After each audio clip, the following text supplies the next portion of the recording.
नमस्ते दोस्तों, आपका अपने YouTube चैनल स्टडी 2+2 में आपका हार्दिक स्वागत है। जैसा कि आप सभी जानते हैं तो इन वीडियो के माध्यम से हम CDP के 999+ क्वेश्चनों को कवर करने वाले हैं।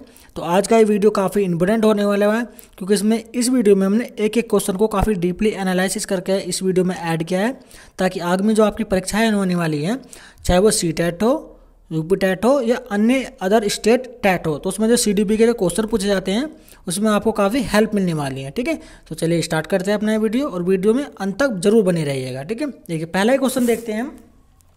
ये देखिए हमारा पहला क्वेश्चन है, निम्नलिखित में से कौन सा द्वितीय समाजीकरण एजेंसी का उदाहरण है। देखिए द्वितीय समाजीकरण एजेंसी का प्राथमिक के बारे में मैं आपको बताऊंगा, लेकिन यहाँ बात की जा रही है द्वितीय समाजीकरण एजेंसी कौन सी है।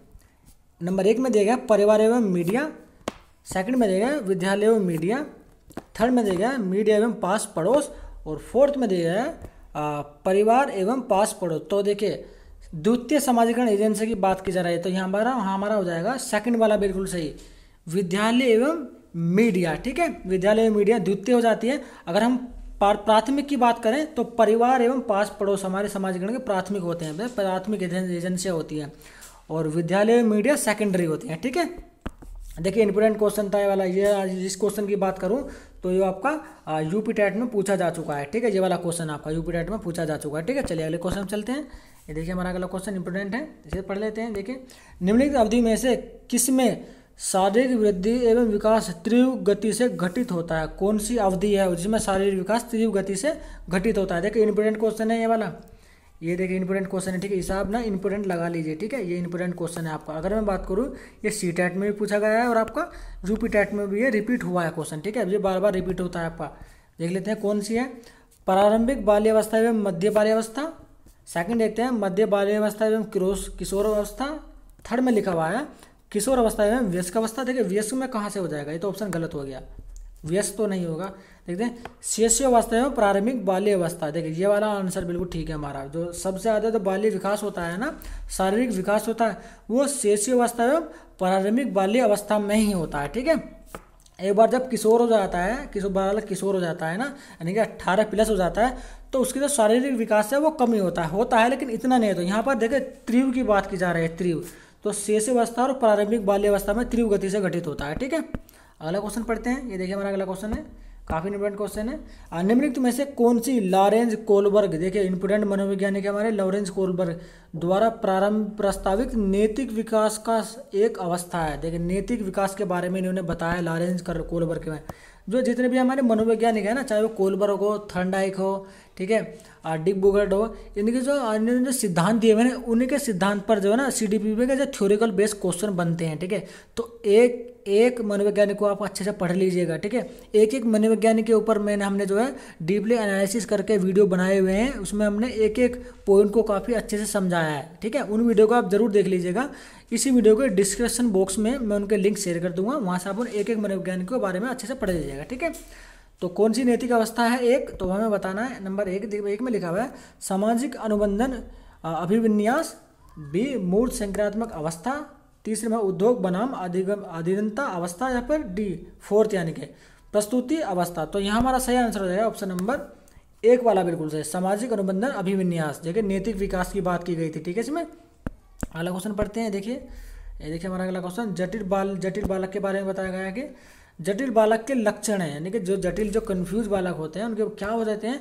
परोपकार व सहयोग की भावना रखना, बी माता पिता का मानसिक असंतुलन, सी विशेष प्रकार के शारीरिक रचना, या फिर डी सूक्ष्म चिंतन की ओर रुचि रखना। तो देखिए जटिल बालक यानी कि जो हैंडीकैप वगैरह था, विशेष प्रकार की शारीरिक रचना, जो जटिल हैंडीकैप होते हैं ना, उनके बारे में बात की गई थी। ठीक है, अगला क्वेश्चन देखते हैं। देखिए हमारा अगला क्वेश्चन, देखिए व्यक्तित्व, इंपोर्टेंट क्वेश्चन है। देखिए व्यक्तित्व के ऊपर क्वेश्चन पूछे जाते हैं। ठीक है, व्यक्तित्व का कुछ समायोजन प्रकट होता है। देख कैसे प्रकट होता है, ए आक्रमणकारी के रूप में, बी झगड़ालू प्रवृत्ति में, सी पलायनवादी प्रवृत्ति में, या फिर डी उपयुक्त सभी में। तो यहाँ हमारा डी बिल्कुल सही हो जाएगा। ठीक है, व्यक्तित्व का जो समायोजन प्रकट होता है ना, वो उन सभी में होता है, तो डी हमारा सही हो जाएगा। ठीक है, अगले क्वेश्चन चलते हैं। देखिए हमारा अगला क्वेश्चन, समायोजन दूषित होता है। देखिए समायोजन से भी क्वेश्चन पूछे जाते हैं। ठीक है, टेट में, चाहे आपका CTET हो या फिर यूपी टेट हो। ठीक है, संयोजन से बाहर देखिए, सबसे ए में दिखा है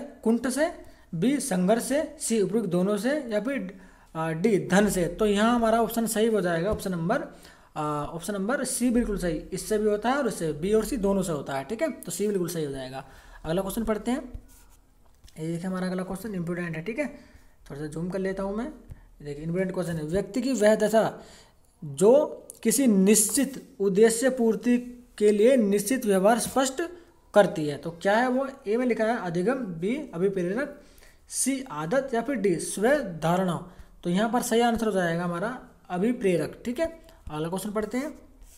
ये देखिए हमारा अगला क्वेश्चन, अभिप्रेरणा से संबंधित व्यवहार का लक्षण है। अभी यानी कि अभिप्रेरणा, देखिए अभिप्रेरणा से दो, ये सेकंड क्वेश्चन है, ठीक है। अभिप्रेरणा से संबंधित व्यवहार का लक्षण है, क्या है? ए उत्सुकता, बी समायोजन, सी भ्रांति, या फिर डी दिवास्प्रद। तो यहाँ हमारा सही आंसर रहेगा ऑप्शन नंबर ए बिल्कुल सही, उत्सुकता, ठीक है। अभिप्रेरणा से संबंधित व्यवहार का एक लक्षण है उत्सुकता, ठीक है। अरे देखते हैं, देखिए इंपॉर्टेंट क्वेश्चन है, ठीक है। देखिए ये वाला क्वेश्चन आपका सीटेट में पूछा जा चुका है, ठीक है। ये वाला क्वेश्चन जो है आपका सीटेट में पूछा जा चुका है। सीखने का सूझ के सिद्धांत में किस जानवर पर प्रयोग किया गया? सीखने का जो सिद्धांत था, ये सीखने का सिद्धांत, ये सिद्धांत जो है किस जानवर के ऊपर रिसर्च करके बनाया गया था? तो ये हमें जानवर का नाम बताना है, ठीक है। देखिए बिल्ली पर, बी बंदर पर, सी चिंपैंजी पर, या फिर डी कुत्ते पर। तो यहाँ हमारा सही आंसर हो जाएगा ऑप्शन नंबर सी बिल्कुल सही। देखिए कुत्ते चिंपैंजी पर किया गया था, ठीक है। ये जो हमारे प्रसिद्ध मनोवैज्ञानिक है थॉर्नडाइक जी, ठीक है, उन्होंने जो है चिंपैंजी पर अपना प्रयोग किया था, ठीक है। अगला क्वेश्चन देखते हैं। देखिए इंपॉर्टेंट क्वेश्चन है, सुधारात्मक शिक्षण उपयोगी है। तो सुधारात्मक शिक्षण जो है वो उपयोगी है, ए असामान्य बालकों के लिए, बी सामान्य बालकों के लिए, सी अध्यापकों के लिए, या फिर डी अभिभावकों के लिए। तो यहाँ हमारा सही आंसर देखिए यहाँ पे सुधारात्मक शिक्षण के लिए बात की गई। देखिए सामान्य बालक तो वैसे ही सुधरे हुए होते हैं, जो असामान्य बालक होते हैं ना, जो झगड़ालू प्रवृत्ति के होते हैं, जब पढ़ते नहीं है क्लास से भाग जाते हैं, तो उनके असामान्य बालक जो है असामान्य बालक की कैटेगरी में आते हैं। तो उन्हीं के लिए तो आपका शिक्षण सुधार समय किए जाते हैं, ठीक है। तो आपका ए बिल्कुल सही हो जाएगा, ठीक है। अगले क्वेश्चन चलते हैं। देखिए हमारा अगला क्वेश्चन काफ़ी इंपॉर्टेंट है, छात्रों को अपना अधिकतम विकास करने में सहायता देने के लिए, यानी कि छात्रों को अपना अधिकतम विकास करने के लिए सहायता देने के लिए क्या करना चाहिए? ए परामर्श की आवश्यकता पड़ती है, बी संयोजन की आवश्यकता पड़ती है, सी निर्देशन की आवश्यकता पड़ती है, या फिर डी उपयुक्त में से कोई नहीं। तो यहाँ हमारा सही आंसर हो जाएगा ऑप्शन नंबर ए बिल्कुल सही। उन्हें ना परामर्श की, सलाह की आवश्यकता पड़ती है, ठीक है। उन्हें सलाह दी जाती है, ठीक है, कि आपके जो अधिकतम विकास है आप कैसे कर सकते हैं, ठीक है। तो परामर्श बहुत जरूरी होता है, एडवाइज यानी कि सलाह। अगला ऑप्शन देखते हैं, व्यक्ति अपना संतुलन स्थापित करने में समर्थ होता है। कैसे होता है? ए बाधाओं का समाधान के द्वारा, बी उद्देश्यों में परिवर्तन करके, या फिर सी विश्लेषण में निर्णय द्वारा, या डी उपयुक्त में से कोई नहीं। तो यहाँ हमारा हो जाएगा ऑप्शन नंबर सी बिल्कुल सही, विश्लेषण एवं निर्णय के द्वारा। देखिए संतुलन स्थापित करने के जब आप उसके ऊपर विश्लेषण करेंगे ना, उसके देखेंगे कि हमारा संतुलन किस तरह से स्थापित होता है, क्या क्या कमी है, उनको अपनी कमियों को दूर करेंगे उन्हें, और अच्छी बातों को सीखेंगे। तो वही तो आपका विश्लेषण होता है, यानी कि अच्छी जो आपकी बुरी आदतें हैं उन्हें दूर कीजिए और अच्छी को आप एक्सेप्ट कीजिए, ठीक है। तभी तो आप निर्णय लेंगे और तभी आप संतुलन करेंगे अपने व्यक्तित्व में, ठीक है। अगला क्वेश्चन देखते हैं। देखिए अधिगम इंपॉर्टेंट क्वेश्चन है, देखिए ये वाला अधिगम से रिलेटेड, ठीक है। ये आपका बार बार रिपीट होता है, ठीक है। अधिगम का मुख्य नियम है, इंपॉर्टेंट क्वेश्चन है, सीडीपी का बहुत ज़्यादा इंपॉर्टेंट है। अधिगम का मुख्य नियम क्या है? मनोवृत्ति है, बी आत्मीकरण है, सी बहुप्रतिकरण है, या फिर डी तत्परता है, ठीक है। तो ये देखिए सी बिल्कुल तत्पर। देखिए यदि आप पढ़ना लिखना या फिर ज्ञान प्राप्त करना चाह रहे हैं तो सबसे पहले आपको ना तैयार होना पड़ेगा, यानी कि तत्परता, ठीक है। तत्परता का नियम आपने पढ़ा भी होगा, तत्परता का नियम, ठीक है। अगला देखते हैं। तो सबसे पहले आपको रेडी होना पड़ेगा, तैयार होना पड़ेगा अधिगम के लिए, ठीक है। अगला क्वेश्चन देखिए ये हमारा यूट्यूब चैनल है दोस्तों, स्टडी 2+2, इसे आप प्लीज़ सब्सक्राइब कर देगा। देखिए हमने जो आपको ये क्वेश्चन पढ़ा रहे हैं, देखिए सीडीपी में ना मैं आपको बता दूं कि चाइल्ड डेवलपमेंट एंड पेडागोजी के जो है हम 999+ क्वेश्चनों को कवर करने वाले हैं इन वीडियो के माध्यम से। देखिए यदि आपने हमारे प्रीवियस वीडियो नहीं देखे हैं तो मैं उनका लिंक जो है वीडियो के डिस्क्रिप्शन बॉक्स में शेयर कर दूंगा, आप वहां से उन्हें देख लीजिएगा, ठीक है। सीडीपी के एक 999 क्वेश्चन हम जो पढ़ा रहे हैं, जो सीरीज हम चला रहे हैं, ये आगामी परीक्षाओं में काफ़ी हेल्प करेंगी आपकी, ठीक है। देखिए मैं आपको बता दूं, अगर मैं सीटेट की बात करूँ तो सीडीपी के ना 75+ क्वेश्चन आपके सीटेट में पूछे जाते हैं, सी टेट में 75 प्लस, और हम कवर कितने करवा रहे हैं आपको 999+। तो आप देख लीजिए कितने इंपोर्टेंट है ये क्वेश्चन, ठीक है। ये देखते हैं जटिल बालकों के 2 प्रकार, यानी कि जटिल बालकों के 2 प्रकार किस विद्वान द्वारा बताए गए हैं। कौन सा विद्वान है, कौन सा मनोवैज्ञानिक है वो? ए बर्ट द्वारा, बी स्किनर द्वारा। देखिए स्किनर ने जो अपना प्रयोग किया था वो चूहे पर किया था, ठीक है। कभी भी ये भी पूछ लिया जाता है कि स्किनर ने जो अपना अधिगम सिद्धांत दिया है वो किस जानवर के ऊपर उसने अपना प्रयोग किया था। तो स्किनर ने चूहे पर किया था, ठीक है। सी देखते हैं फ्राइड द्वारा या फिर डी, इनमें से कोई नहीं। तो यहाँ हमारा सही आंसर हो जाएगा बर्ट द्वारा, जो हमारे प्रसिद्ध मनोवैज्ञानिक है प्रोफेसर बर्ट, उन्होंने जटिल बालकों को 2 प्रकार में बताया है, ठीक है। उनके 2 प्रकार बताए हैं। अगला देखते हैं, ये देखिए हमारा अगला क्वेश्चन, शिक्षक के कार्यों का सही मूल्यांकन होता है। देखिए शिक्षक के कार्यों का सही मूल्यांकन कैसे होता है? ए अधिकारियों द्वारा, बी छात्रों द्वारा, सी प्राचार्य द्वारा, फिर डी अभिभावकों द्वारा। देखिए जो सही मूल्यांकन होता है ना वो छात्रों के द्वारा ही होता है, ठीक है। देखिए आप एक अध्यापक हैं और आप बच्चों को अच्छे से पढ़ा रहे हैं, लेकिन बच्चों को कुछ समझ में नहीं आ रहा है, ठीक है। तो वहाँ पर छात्र फेल नहीं होते हैं, वहाँ पर अध्यापक फेल होता है। आप जब आपका रिजल्ट आता है बच्चों का, चाहे वो पहली, दूसरी या 8वीं 10वीं क्लास का हो, तो जब बच्चे फेल होते हैं तो वो एक्चुअल में बच्चे फेल नहीं होते, वो एक्चुअल में जो है अध्यापक ही फेल होते हैं, क्योंकि अध्यापक ने सही ढंग से नहीं पढ़ाया है, ठीक है।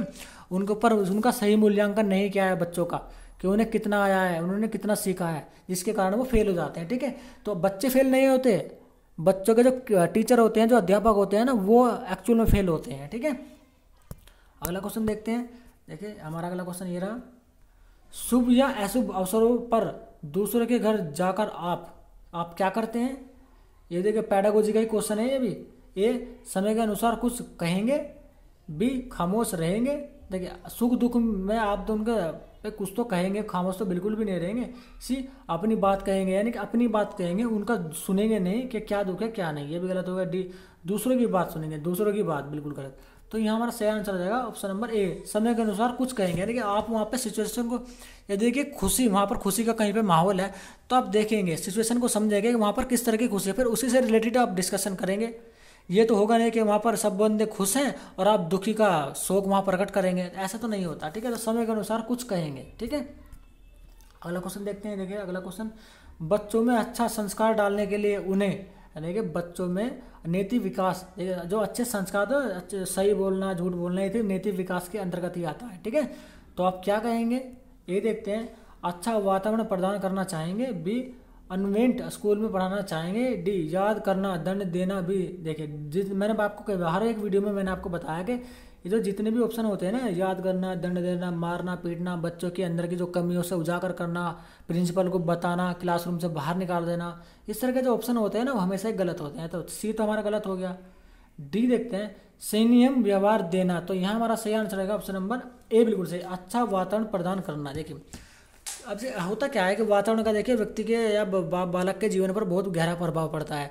वो यदि अगर बच्चा सही है और उसके आसपास का जो वातावरण है वो दूषित है, वो गंदा है, तो बच्चा भी गंदा ही हो जाएगा, ठीक है। क्योंकि बच्चे जो है ना अनुकरण के माध्यम से वो सीखते हैं, ठीक है। वो जैसा अपने आसपास देखेंगे वो वैसे ही प्रतिक्रिया करेंगे, ठीक है, वैसा ही वो व्यवहार भी करेंगे। तो वातावरण का बहुत प्रभाव पड़ता है, ठीक है। बच्चों का वातावरण जो है दूषित नहीं होना चाहिए। अगला क्वेश्चन देखिए, आपके विद्यालय में वार्षिक उत्सव यानी कि जो आपके सालाना उत्सव होते हैं उस समय आप जो है क्या करेंगे? ए वार्षिक उत्सव में भाग लेंगी, या फिर बी विद्यालय आकर उत्साह देखेंगे, यानी कि विद्यालय आकर उत्सव देखेंगे, या फिर सी घर पर रुककर कार्य करेंगे, या फिर डी धन और समय की बर्बादी मानकर आलोचना करेंगे। देखिए जितने भी वार्षिक उत्सव होते हैं ना वो भी जो है बच्चों की अंदर की जो प्रवृत्ति है ना उन्हें उजागर करते हैं, उनके कॉन्फिडेंस को बढ़ाते हैं, उनमें आत्मविश्वास को बढ़ाते हैं, ठीक है। तो ये भी जरूर होना होता है, ठीक है। तो यहाँ हमारा सही आंसर हो जाएगा ऑप्शन नंबर ए, बिल्कुल सही, वार्षिक उत्सव में भाग लेंगे, ठीक है। अगला क्वेश्चन देखते हैं। देखिए अगला क्वेश्चन, विद्यालय में शारीरिक दंड के समय में मेरा मत है कि आप एक, यानी कि आप जो एक अध्यापक है, ठीक है, और आपका मत पूछ रहा है वो, ए अपरिहार्य स्थिति में ही दिया जाना चाहिए, बी कभी नहीं दिया जाना चाहिए, सी कक्षा में दिया जाना चाहिए, या फिर डी प्रार्थना स्तर पर दिया जाना चाहिए। देखिए प्रार्थना स्थल पर तो बिल्कुल भी नहीं दिया जाना चाहिए, इससे बच्चे की जो मानसिक परिस्थिति होती है ना उसको कहीं ना कहीं क्षणित होती है, ठीक है। तो सबके सामने कभी भी बच्चों को दंड नहीं देना चाहिए, ठीक है। तो ऑप्शन नंबर ए बिल्कुल सही हो जाएगा। अपरिहार्य स्थिति देख लीजिए कि क्या वो उस स्थिति में हमें बच्चे को दंड देना चाहिए या नहीं देना चाहिए। ठीक है, तो ए बिल्कुल हमारा सही हो जाएगा। ठीक है, चलिए चलते हैं नेक्स्ट क्वेश्चन की तरफ। चलिए अगले क्वेश्चन में देखिए, हमारा अगला क्वेश्चन है ये, किसी अनुत्तीर्ण यानी किसी जो छात्र फेल होते हैं ना उन्हें अनुत्तीर्ण कह लेते हैं। ठीक है, किसी अनुत्तीर्ण छात्र को उत्तीर्ण करने के लिए यानी कि पास करने के लिए दबाव डाला जाए तो आप क्या करेंगे? तो आप क्या करेंगे? ए, विद्यालय से अवकाश ले लेंगे। बी, परिस्थितिवश छात्र को उत्तीर्ण कर देंगे। सी, छात्रों किसी दशा में उत्तीर्ण नहीं करेंगे। या फिर डी, सहयोगियों में से परामर्श कर कदम उठाएंगे। तो यहाँ हमारा सही आंसर रहेगा ऑप्शन नंबर सी बिल्कुल सही, छात्र को किसी दशा में उत्तीर्ण नहीं करेंगे। देखिए अगर यदि आपको छात्र जो है फेल हो गया है तो आप उसे कैसे पास कर सकते हैं? अगर पास कर दिया आपने तो वो गलत होगा। ठीक है, उसके अंदर की कमियों को आप देखिए, उसकी समस्याओं का समाधान कीजिए, उसे अच्छे से पढ़ाइए। ठीक है, और उसे दोबारा से उस तरह से तैयार करिए तो वो अच्छे नंबरों से पास हो जाए। ठीक है, अगला क्वेश्चन देखते हैं। देखिए हमारा अगला क्वेश्चन, यदि कोई आपकी नेक सलाह नहीं मानता है तो आप क्या करेंगे? ए, शांत हो जाएंगे। बी, उससे नाराज हो जाएंगे। डी, डांट कर भगा देंगे। या फिर डी, एक बार पुनः समझाने का प्रयास करेंगे। बिल्कुल सही, देखिए ऑप्शन नंबर डी बिल्कुल सही हो जाएगा। यदि आप किसी को कोई सलाह देते हैं, कोई मशवरा देते हैं और वो आपकी सलाह को नहीं मानना है तो उसे आराम से समझाएंगे, दोबारा प्रयास करेंगे, आप उसके भले की बात कर रहे हैं। ठीक है, तो डी हमारा सही हो जाएगा। अगले क्वेश्चन चलते हैं। ये देखिए हमारा अगला क्वेश्चन, यदि आपको अधिकार मिल जाए तो सर्वप्रथम आप करना चाहेंगे? क्या करना चाहेंगे यदि आपको अधिकार दे दिया जाए? गांव में कुटीर उद्योग लगवाना। बी, अनिवार्य प्राथमिक शिक्षा। सी, सबके लिए धन की व्यवस्था। या फिर डी, सामाजिक वाहिनी की योजना।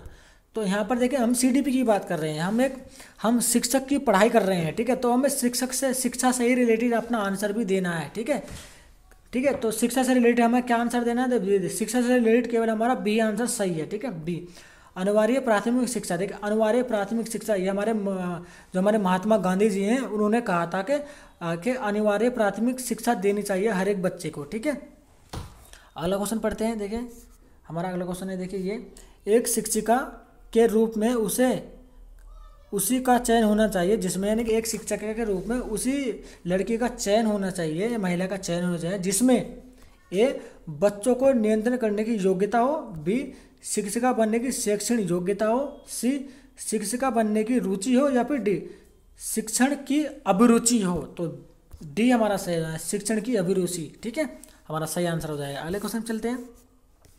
ये देखिए हमारा अगला क्वेश्चन है ये, मनोवैज्ञानिक के अनुसार निम्न विधि काम में लाई जा सकती है। कौन सी विधि? अंदेशिक विधि, मनोनाटकीय विधि, समाज नाटकीय विधि। या फिर डी, उपयुक्त सभी। तो ये सभी देखे जो हमें नाटकीय विधि होती है, सामाजिक जो गली नुक्कड़ नाटक होते हैं ना, इनके द्वारा भी शिक्षा प्रदान की जाती है। ठीक है, अगला क्वेश्चन देखते हैं। देखिए हमारा अगला क्वेश्चन, निम्न में से अधिगम की विधि है। अधिगम की कौन सी विधि है? सुप्त अधिगम व सामूहिक विधि, यानी कि सामूहिक विधि, यानी कि जिसे हम बोलते हैं ना क्लासरूम विधि, ग्रुप स्टडी जिसे हमें वो सामूहिक विधि आती है। ठीक है, अवलोकन विधि के बारे में देखते हैं।